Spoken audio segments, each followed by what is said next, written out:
Hello and warm welcome to all the participants. I'm sure you've all been hearing about the heavy rains in this part of the country, and I truly appreciate how far technology has come that we can all be in our comfort of wherever we are and partake in this conversation.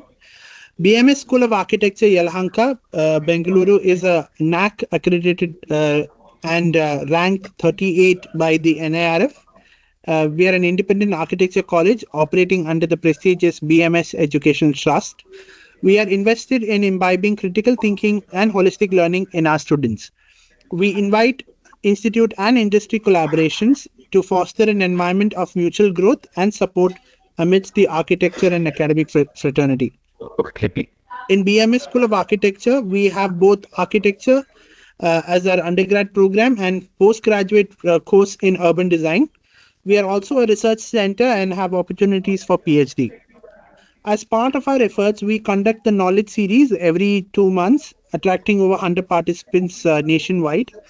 This is a neutral platform and serves as a space for educators, doctoral candidates, and master students to exchange knowledge and ideas that shape the world we live in. Today, that is the 24th of October, and yesterday we focused on climate change and beyond. The resource persons we had are from diverse backgrounds, which is very unique for a session organized by Architecture College. On day one, we had Dr. Nisar and Dr. Kedar, who focused on the impact of climate change and how it affects us all. Day two, that is today, we have Mr. Shomu and Ms. Vaishnavi, who will focus on solutions and how we can address the challenges of climate change. So before we begin, I would like to let you all know that there is a feedback form which will be sent to you today after this session. Please do fill in the feedback form to receive your certificate for the session. Okay. We'll now begin our first session by Mr. Chatterjee. He is a news media professional with experience in reporting, writing, editing, fact-checking, and curating news since May 2015. In his present role, he is working with Hindustan Times as a reporter covering urban policy and housing. He worked with Reuters, a global market leader in the news and information space, as a publishing specialist for Icon Top News, a news and information software suite between May 2022 and October 2023.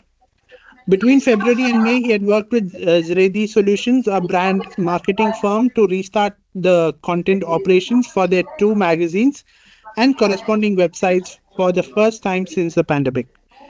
In his previous full-time role, he was leading the Bangalore bureau of the News Minute, an influential independent news media outlet focused on southern India. He joined the News Minute in October 2015 as one of the first employees of a fledgling news startup and work across various roles across reporting and desk before leaving the company in February 2022. So, Soumya, I just wanted to let you know that so I teach urban design as a course here in this campus. Right. And there is a book that we all tell our students to read it's written by Jane Jacobs. It's called The Great American, Life and Death and Life of Great American Cities. So this Jane Jacobs lady, she's not an expert, a subject expert. She's not an urban designer. She's just a journalist, a reporter. And her book is such an influential book, and it's laid a foundation stone for our course and everything. So we expect nothing less from you today. That's a very high stepping stone that you've pushed me to. Thank you for, inviting me to speak to a subject matter like presence of subject matter experts like you and students who will really be taking this forward as their profession. So I can just only, state out what's already there and whatever little I have learned over my years of reporting. So I'll just start without much further introduction.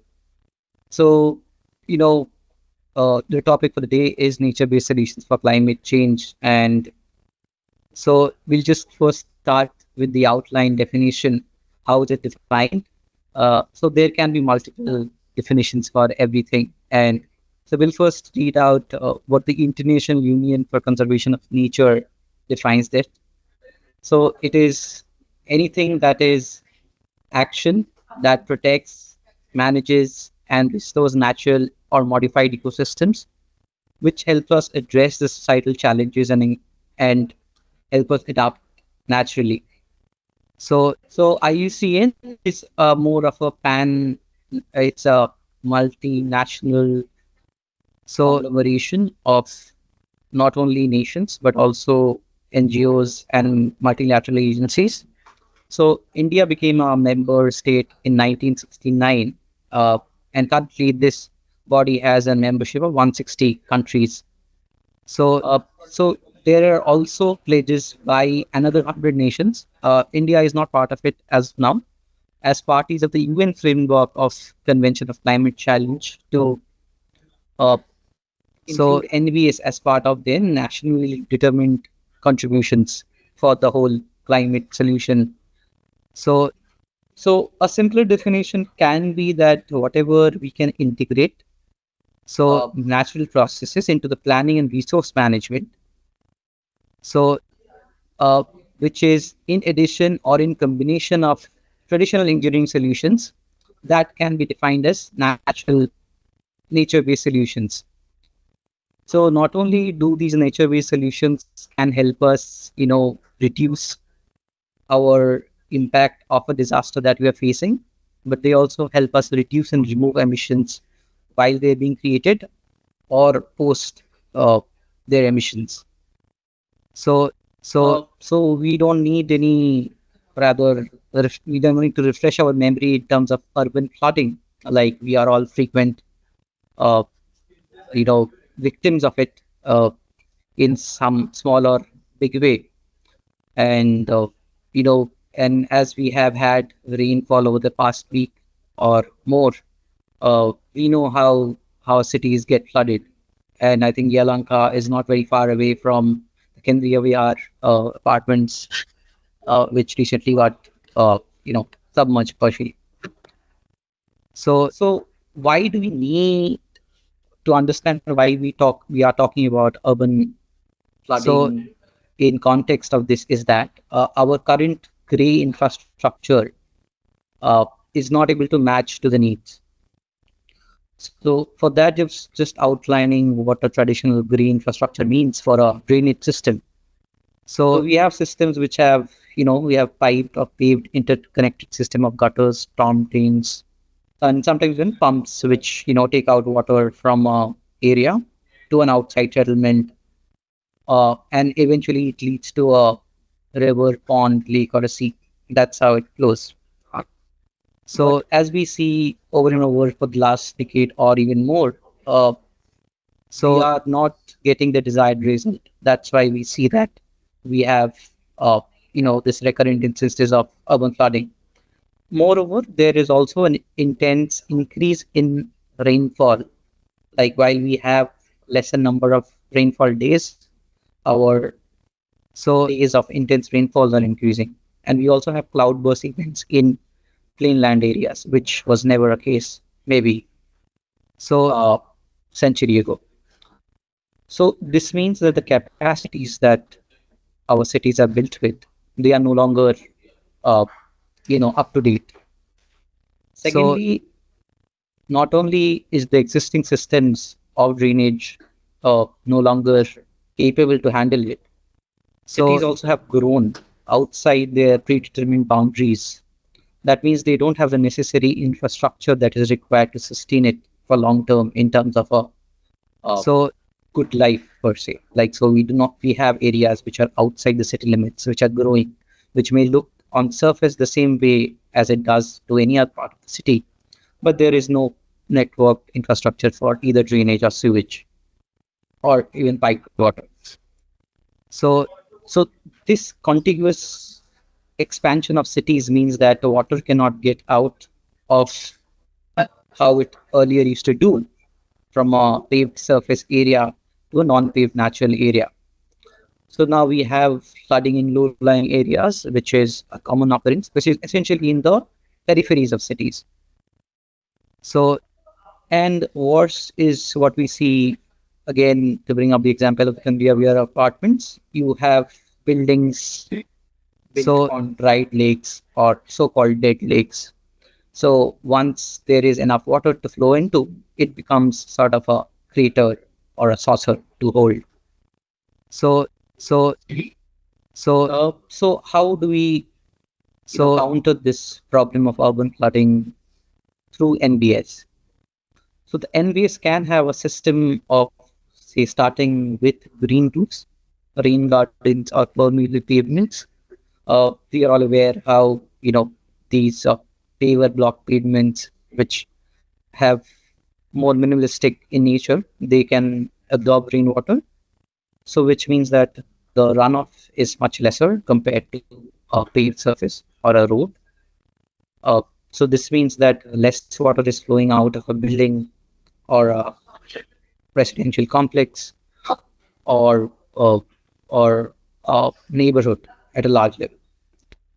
So second can be sponge park, the water plazas, which we don't have much experience in India right now, where you build parks not necessarily very dense, but they have spaces and they can accommodate excess water once there is a need to accommodate them. Uh, but slowly, we are waking up to this reality where we are trying to create more space for water in times when there is need. And these can also work as parks or recreational uh, leisure areas when there is no rain. Uh, Third is the wetlands. This has been historically there from, I think, since we have had civilization or even before that. So these are also natural buffers which sort of semi or water flow acts as a natural buffer and it reduces your peak flow, and it also helps in purifying water before they settle in ponds, lakes, or other water bodies. So the other solutions which are considered as part of nature-based solutions are scientific desilting, dredging of lakes, canals, and ponds, which are mostly repairing and maintenance of existing natural infrastructure.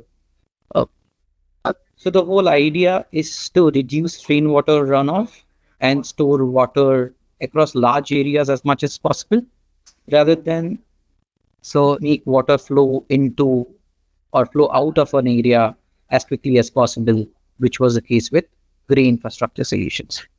So over the years, what experts have suggested or come up as a solution to negate this is a combination of both of these engineered and natural based solutions to retrieve an optimum outcome.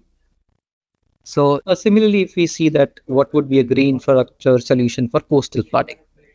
So flooding in coastal areas actually occur as a result of storm surges where you hit existing barriers which separate the sea and the land. So and also wherever there is no such barriers present, you have coastal erosion. So engineering solutions over the last few decades have always worked with building seawalls or dikes, which are very cost intensive and needs to be expertly designed and engineered to withstand the wrath of higher sea levels as we see and increasing uh, storms. So,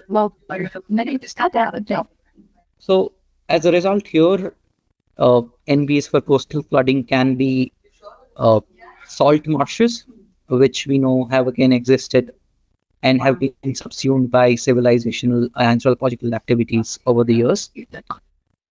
So just like salt marshes, there can be mangroves as well, which in a combination can help reduce this risk by reducing or so we're defending from these high waves. So they can not only reduce the wavelengths by some matter, they also reduce the distances, the impact that these flooding can take place.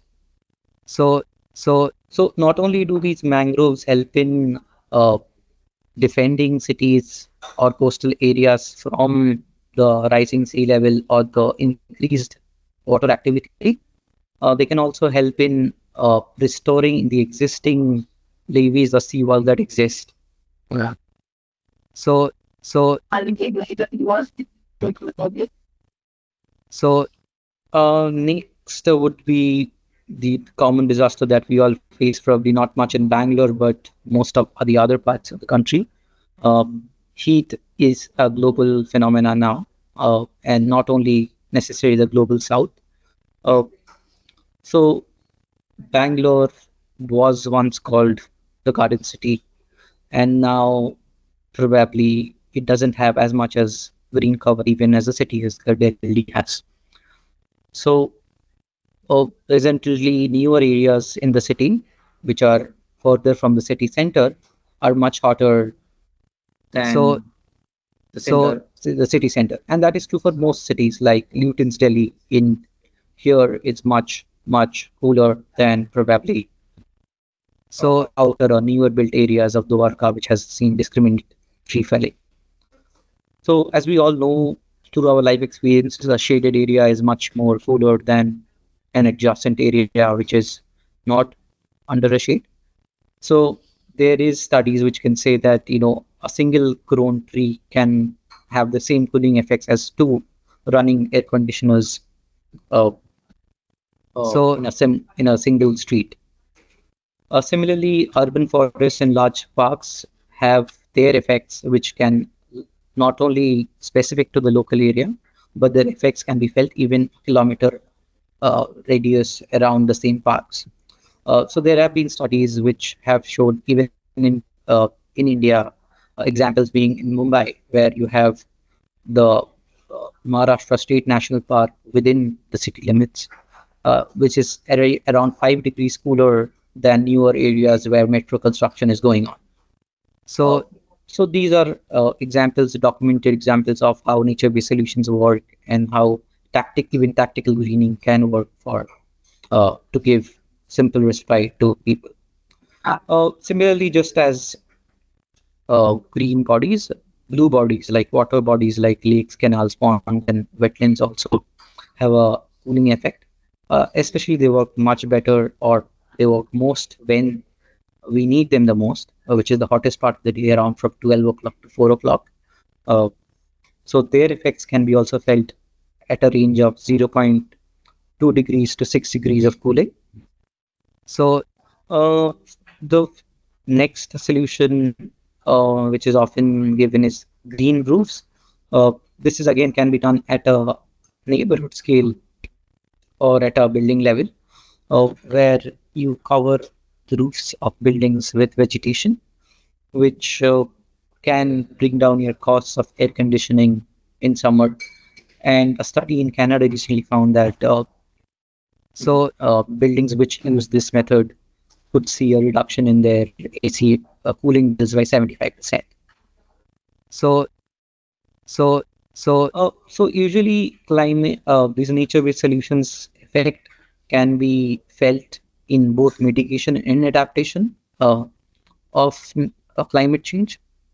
And other than that, they give water security, food security, biodiversity preservation, and a disaster risk reduction. So some of the disaster risk reductions we discussed is the heat waves and stormwater and flooding, right? I'll touch upon the other aspects in my following slides. So so so the idea is that why do we need to use or look at nature-based solutions? First of all, it's cheaper to build, much cheaper. Like there's a study in Wuhan where they have built large scale sponge parks, which which would have otherwise cost, if the city of Wuhan took a traditional route, they would have costed around more than 600 million US dollars more. So second is that every nature-based solution for any purpose, either be a disaster risk reduction or for habitat restoration, they will always have more than one or two co-benefits, which necessarily cannot be quantified in financial terms. Second is that nature-based solutions, being by virtue of being natural, they are less carbon intensive, and obviously being green, they have larger carbon sequestration potential. In terms of creation of livelihoods, the International Labour Organization in a study recently found that a threefold increase in nature-based solutions expenditure could generate 20 million jobs globally, and the primary benefactor would be South Asia. So, so, so, there is also studies which say that the impact of nature-based solutions is much more, uh, uh, that their results can be much more swifter than of traditional solutions that are being talked about. Uh, and this is much more than even carbon capture and other solutions that are advocated from time to time. So there's an estimate which says that the 37% of the mitigation until 2030 can be achieved only through nature-based solutions. So now coming down to a building level, much smaller than a city or a neighborhood level, uh, you know, what you, the applications can be very radical. Like in the recent in 2021 in the Glasgow uh, COP conference, there was a private company, private architectural firm called Smigdor, Owings and Merrill, SOM. You guys must be more familiar with it, where they said that they have tested a prototype, so a concept called forests of buildings, which can, just like trees, can absorb carbon from the atmosphere, and their buildings will also be made from lesser carbon less intensive material, which can absorb carbon over time. So the prototype showed that, or they projected that after 60 years, the prototype would absorb 4% more carbon than it would have emitted during construction. So coming back to more contemporary use of NBS in buildings, which are in practice already, uh, which is, or there are cities, mostly landlocked cities, or where land is a constraint, like Singapore, Hong Kong. uh, there is extensive nature-based farming done on green roofs, on city roofs. So this not only provides insulation and reduces the urban heat islands, they produce the food locally, which means that there is less carbon utilized in transporting the food. So secondly, there are vertical gardens that we have also seen in many cities in India. So they not only improve the air quality by certain percentage, there is also, they make our cities look a little better than the gray infrastructure that we see all around us. So here there are now more and more usage of things like bio bricks, hempcrete, timber, and bamboo as a material to build houses. Uh, Not as much as it was once thought to be, but their growth and adoption is taking place. So so so so now coming to drought, which is another. This is more than meteorological drought, more of a agricultural drought situation, which I'm talking about. So water levels, or so the reason why we face more and more drought even in rainy years, uh, as in seen in most of India, is that there is a over exploitation of the soil, which has happened due to use of commercial fertilizer, mostly chemical fertilizers. So so so so and the absence of organic matter present in the soil. So what happens is that if we use more regenerative methods of agriculture by using organic manure and traditional methods of having a cover crop, then we can see that these things happen. And it's not that only in textbooks that this is being talked about. This has happened in large scale in Maharashtra, and Andhra Pradesh has a state mission of zero budget natural farming, which is trying 6 year of, I think, around 250 acres of nature based zero cost farming. So what these does is that this generation of or the use of organic matter as fertilizers will help in retention of the moisture in the soil, and that will prevent droughts in even in lesser rain years. So other than this, there are practices which combines a growing forest along farmlands, which is known as agroforestry, where you use larger commercial plantations or even non-commercial plantations around your farmlands, where it helps not only in terms of mitigating the drought, it also provides relief and also has some benefit of increasing the biodiversity around the farmlands. So, so So the last aspect of this, which I'm going to talk about, of course, this is not necessarily an exhaustive list, is rainwater harvesting, which has been happening much through Manrega and other state schemes, wherever where you create rainwater retention ponds and swales to capture rainwater that can be utilized later during summer months. So while nature-based solutions are so so like very cost effective and nature friendly solutions for mitigating and adapting to climate change. Uh, a fraught way of dealing with can spell disasters, as it has spelled disaster of badly engineered solutions that we see in our cities. So there have been examples not only in the West but also in countries like Chile and Cambodia, where in the name of creating forest, we have come with monoculture plantations, uh, which actually, more than helping, degrade the overall carbon capturing potential of a forest, and also doesn't help in the biodiversity.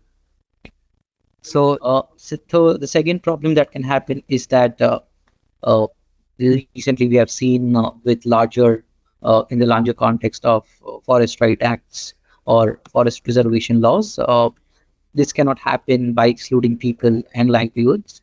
Uh, Otherwise, it can be not only bad for the people and the livelihoods, but also can act as an avenue of greenwashing for large corporations or governments.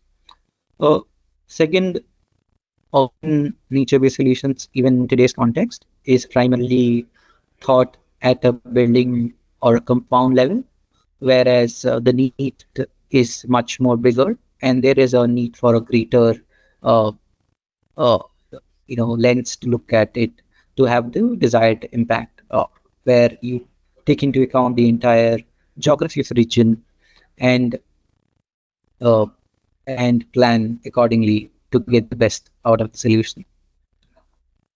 So right now in India, NBS happens under the central government ambit. It happens through Manrega, uh, which is the National Rural Employment Guarantee Scheme.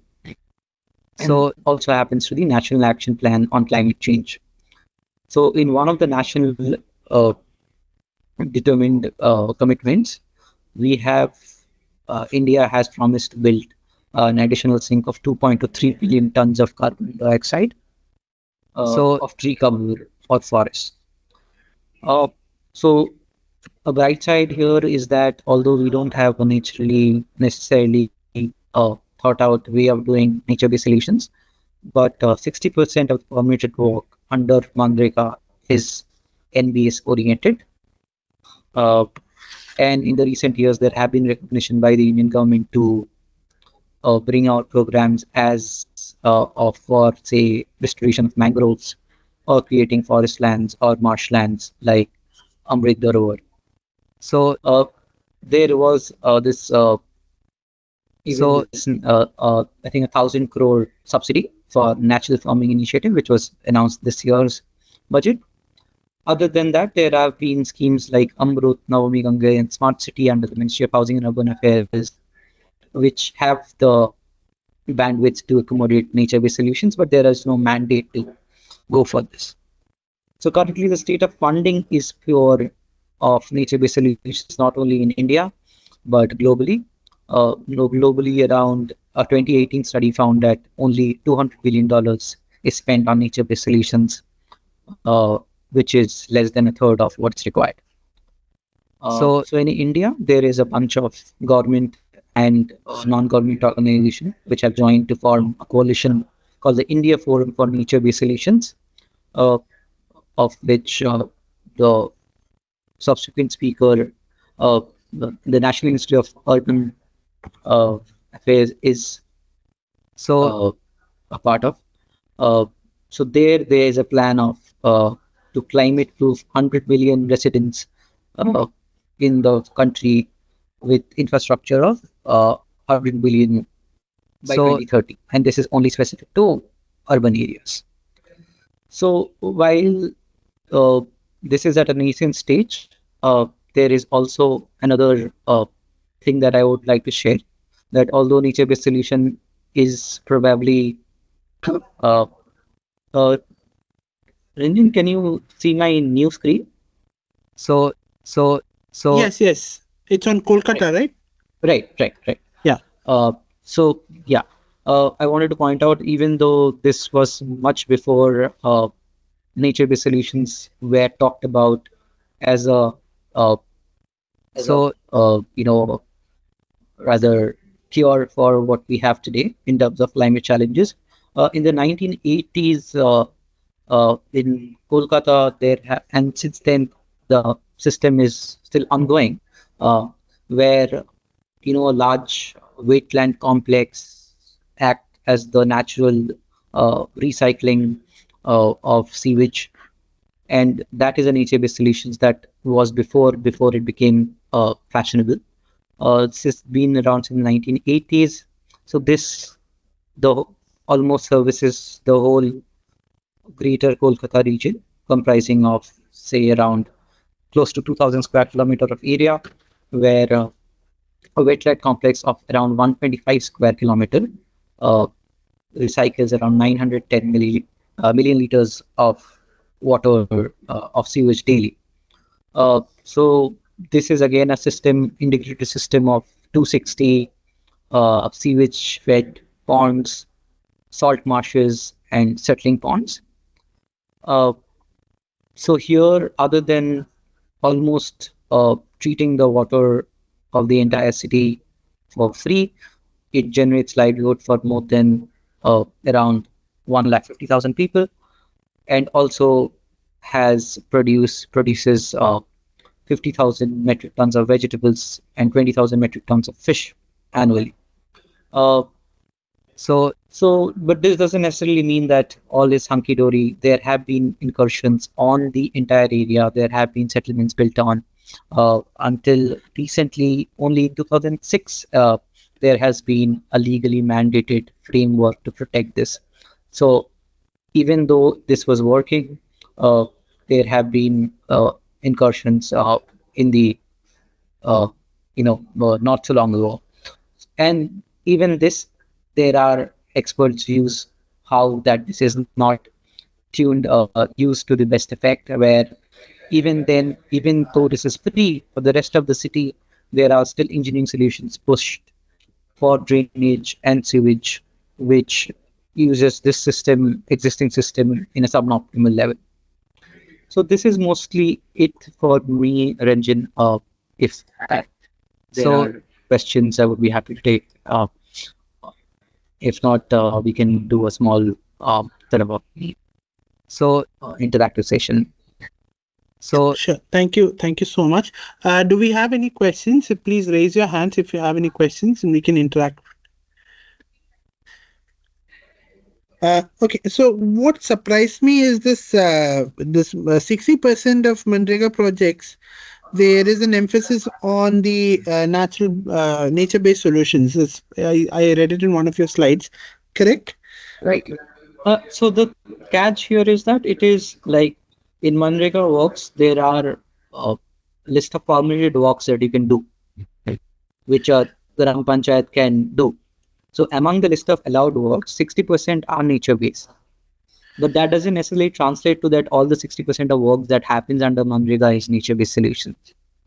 So Right. So my, no, my what I've observed is then is it the villages who are more concerned and the cities are not really that concerned? I mean, can we draw some? Is it something some conclusion like that? Uh, it's not easy that way. Like it is that that since agriculture is more dependent on water, that's why you see people drawing worried about water, and there is a direct impact on livelihood. So that's why uh, you have these over the last, I think, more 2 decades at least. There have been this increased talk of cutting ponds in villages, uh, be it a central government initiative or a state government initiative. So that in rural areas, or when you talk about nationally of leaking rivers. So this is a more of food security and livelihood issue, which hits on a day-to-day basis. For us, it is only that I think in cities we bear the brunt of climate still at a very surface level, where it's okay, it's a disruption for a couple of days, but life goes still on because anyway in Bangalore, water for most people comes from 100 kilometers away. Yes. So you don't have a direct relationship with the source of your daily necessary, like the most important element of life, water. So there is a greater connect or immediate impact. So that is why I don't think necessarily there is a greater awareness in the recent times. Maybe it was obviously there before, but not in the times where we have seen uh, mass use of, say, chemical fertilizers or indiscriminate use of other forms of chemicals in soil or for indiscriminate dumping of industrial effluents on our rivers. So so Right. Yeah. So, Shraddha, are you there? I can see that you've raised your hand. Yeah. Shraddha, you can unmute your. Yeah, please go ahead. I have two questions. They are slightly generic, but one is that if we go back about 30 years or so, I feel the first time the political views were aligned was when we were at risk of the ozone layer tearing, and there was a global sort of understanding that we have to stop all products of which contain these chlorofluoro carbon CFC, right. appliances and things, and it was successfully employed around the world, which is a little surprising considering we have corruption everywhere, but also that it was the start of appliances in many countries. The refrigerators were coming in, the air conditioners were coming in, and but it was put to an end, and an alternate solution set was immediately brought into the market. And although we have not completely covered the whole, but it was a very successfully, fairly successfully sort of implemented solution. And this was done when we didn't have so much of technological advancement and research, etc., like we do now. So, what is your opinion about? Is it just a failure of the people in charge to be able to put this as a priority? Like these so many, you've given us an exhaustive list of nature-based solution, and you've also sort of specified that they are cheaper and they are better in the long run, and a lot of common sense also goes into it. A lot of people who are not literate about this also understand that. So, what is it that is, stopping us from taking like a worldly step towards pushing into this, like a punch, which is what we sort of need? So Shraddha, I think what you said is a very, very interesting observation, and I'm sure this needs to be talked about more. That CFC, yeah, the rapid phase out of CFC was quite smooth, and I think there are, I think, 2, 3 ways of looking at it, and I can only speculate, not because this is not really my area of, say, study.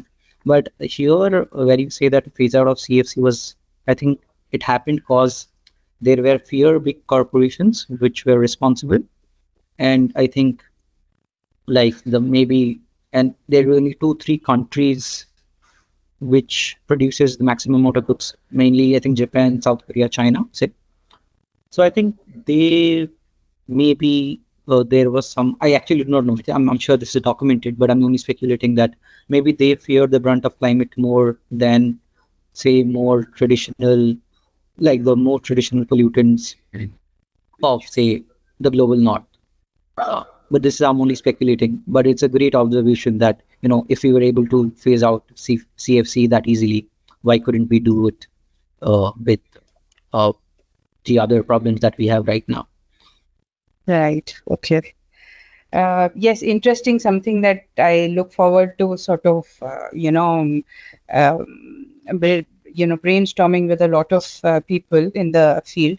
Another thing that I wanted to get your opinion was on, I was recently a part of a group who did a sustainability study on Singapore to help some of our students understand at the urban design level. And so they have in parts of the city they have this compulsory rule of 100% green has to be replicated in multiple layers, and so they're doing it and implementing it very well on green roofs and on terraces and large balconies, and they're able to maintain it.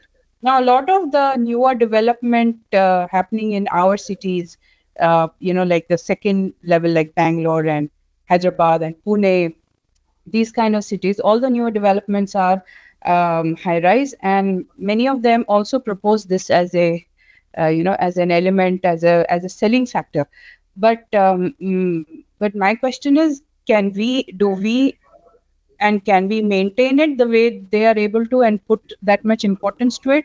And secondly, how good is it for for an entire tree to grow with just say 2 feet or 2.5 feet of slab depth that they are giving in mud, and not on the ground actually, on the 35th floor? How good is it? Can we really make use of these urban farms and try? I mean, there is some positive to it, but just what is your thinking about this?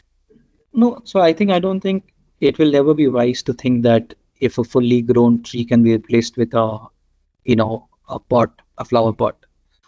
It is only that, you need to do, since we are at an emergency, and it's that every step counts.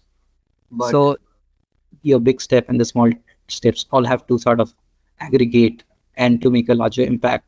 How I see that. But I think these are again not necessarily commonsensical questions as we often think it is. Everything that you do has sort of a it can have other effects. Like in Delhi and in, I think, other parts of the country, there were some, often what happens unfortunately is that often the poor is the guinea pig, and in slum settlements and some areas where there was not enough, say, ventilation or not enough airflow, there these green roofs were tried, and then later they tried out. I mean, they sadly proved out to be, a home of mosquitoes. Right. So it sort of became unsustainable due to the specific conditions that. So it is not necessarily that everything necessarily has to work out in everywhere, but there has to be a systematic approach to everything. Uh, and that is not necessarily happening, right? Like even now, and it's true for everything. Like even now, when you say that, okay, there's a lot of traffic in Bangalore, you see politicians first talking about building another flyover, which we, I mean, as people like you would know better, is not necessarily a solution. So it's like right now, not many powerful people are thinking about this line or in this direction. So Okay. Right. Thank you. Thank you, Shraddha. Shweta, you can unmute yourself and ask the question.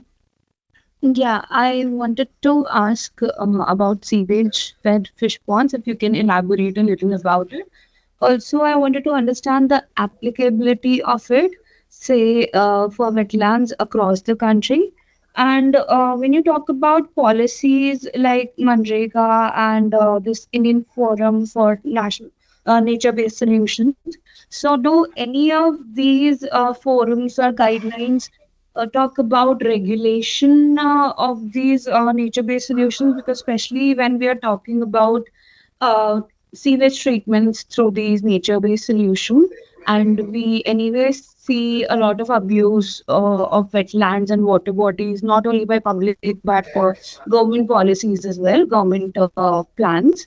So if we introduce something like this that is rather beneficial for letting sewage into water bodies and then treating it. So how are we going to regulate it? So again, here it's not necessarily a simple set of large bits of wasteland.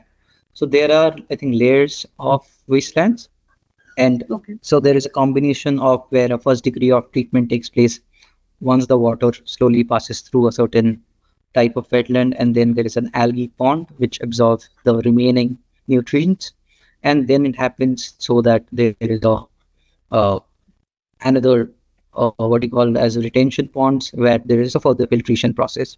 So although it's very neat natural, it's a graded, it's not a homogeneous structure which is a large structure of, it's an interconnected system of primarily three things, which is sewage ponds, algae ponds, salt marshes. Okay, so do we get these guidelines like when a normal public or urban designers, if they want to introduce something like this in an existing wetland situation where we have detected biological elements that prove that there has been sewage uh, induced in the water, and we want to introduce a solution like that. So as you said, there are layers to it and there's a system that it how it can be applied. So is there a proper legit source that tells us this is the correct way to do it? And I all can get back to you. I don't think the nature-based, like the Forum for Nature-Based Solutions, they have a sort of guideline. I think this is more specific. But in Okay. Bangalore, there's a person called Srikant. He's also known as the Zen Waterman. So he is very, aware of how this works. Uh, and so I can maybe put in touch, or you can also look up and get in touch with him. Uh, at least I know there are people like that in every uh, part of the country. There is no dearth of necessary knowledge. Maybe it is not easily available right now, but I think they would be very happy to help you out. And maybe they're already existing. There are existing literature. All right, thank you. Because I'm a student of urban design right now, and a lot of times we come across very interesting solutions. But when it comes to proposing that sort of intervention, always it comes to the existing framework. Like, do we have existing policies that allow it, and how it is going to be regulated? So, not only for the common public, for designers and people in the system, also, it's difficult to find out what is the correct way to reach to a solution. Right. That is a problem that I mean when I am reporting on things that I also come with this thing. So standards are getting created, and I think sooner the better, of course. Uh, but sadly, this is how things work at this moment All right, from a thank you. government perspective. Yeah. Yeah. Okay. All right. So thank you. Thank you. I think I have to close the session now. Yes. So like Jane Jacobs, we'll also expect some great book from you, which I could pass it on to our students. So sometime. Uh, Thank you, Ranjang. You've been very kind. Thank you so much, Soumya. Thank you so